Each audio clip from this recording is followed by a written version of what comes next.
and so. So, Jaron, if you are somebody who is creative as a computer scientist, as a composer, as a writer, and so forth, if you had to create your ideal context, your ideal society to work in, what would it be like? How would you?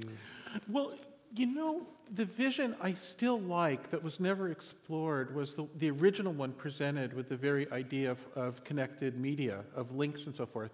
The guy who invented the idea of the link was Ted Nelson, who is still with us, still a sort of cranky, difficult guy who I adore, who not his own best advocate, and almost impossible to understand. And it's a shame because I think his original idea was really the best idea. Before the web was born, even before the internet was first turned on in its little tiny baby steps, he had been conceiving of something very much like the web. And the way he saw it is everybody would have access to everything, but there would be little micropayments flowing around constantly. So if somebody derived something from your work, they would be able to figure out it was really you, so nothing would be anonymous, and little pennies would flow to you, and more people would find a way to make a living from creativity.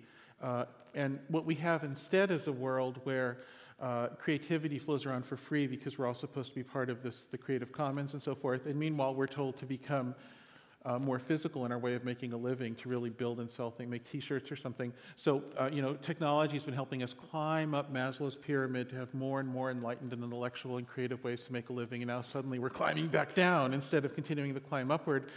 And I think it's a terrible wrong turn. And so Ted's original idea of sort of just a universal micropayment with attribution, I think is a beautiful notion. And so then everything would be accessible, but it wouldn't be free, but it would be affordable. And I think it's a way to have sort of a society with the liberties of capitalism, but with the equity of socialism in one place. Hypothetically, it's never been tried, so you know it might be a horrific thing if it was actually tried. But it seems to me sensible and worthy, and it's a shame we don't really know how well it would work. Can we get there from where we are now? I sure am scheming.